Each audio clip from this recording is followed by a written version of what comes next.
We've had a lot of people that have been asking more about, because I mean, Maps Green probably in the last month has been one of the hottest things that's been selling and moving. So Maps a lot Performance. of Maps Performance. A lot of questions about functional type training and different unconventional type moves. How can we get different planes involved in these exercises? Well, here's the thing. Like, you're starting to see more and more of these landmines in gyms.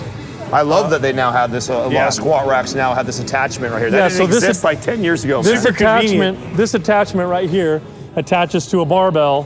It fixes one end, but then it's usually movable, right, on one side and the other end. And you can do lots of exercises that you normally can't do with the barbell. Back in the day, I used to have to take a barbell, wedge it in a corner, tear up the entire gym. Scratch everything up. But now a lot of gyms have these on the floor or attachments to their racks, and they're super versatile. You can do an entire workout with landmine-based exercises. So, you could. Yeah, and you wanted to show us I just wanted to show you, like, one of my favorites is just like a trunk rotation. So if I'm bringing this up into my body and then I'm gonna press it out in front. So that's the starting position. This is the starting position. So I wanna have a little bit of a flex in my knee and then tighten the glutes, get that core to activate, draw it in. And you can do this two different ways. One of them I like to do without any hip rotation, so that way I'm really just stabilizing the weight and addressing the core specifically. So as I'm coming down, I'm decelerating that weight, then I'm bringing it back up, both sides. But you're keeping your hips square the whole time. My hips square, trying not to let them rotate. So your feet stay planted. Right. Now let me ask you this. I think this is an important question. The intention of the exercise, because yes. If a bodybuilder is watching this, what they're going to see is delts.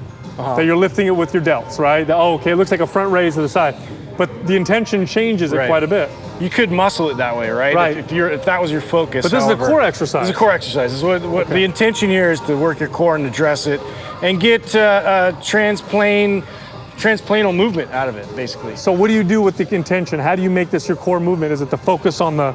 It's really focusing on the rotation, but stabilizing the weight as it's coming down. So I'm really like focusing on, as my trunk's rotating, I'm keeping everything in control and straight ahead. So my hips naturally want to go with me. I got it. You know, to keep it a momentum-based exercise. So what I want to do when I'm going with the exercise. Now this is a little bit more resembling like a sport-specific move. So baseball players, specifically like pitchers, or if it's a batter and they're hitting, right, and they're getting a lot of hip rotation, or even fighters and they have like, they're trying to work power and rotation in their hips and combine the upper body and lower body. This is a great exercise for that. As I'm rotating now, I'm pivoting my so now you're pivoting. Foot with it. Yeah. So now my hips I'm allowing them to rotate, but I'm getting my whole body involved in this rotation. So it's just this is a really... So here's a modification to the first movement, and then so the intentions are different. My intention the first time is all... That's the first one, feet planted. Yeah, all core. Second movement. The second one, rotate with it. Now I want to be clear with this one point here. In most sports and most athletic endeavors, the hips play a major role in power generation, in strength. And if you think of your major barbell movements, your barbell squats and deadlifts, and that's all the hips, so batting.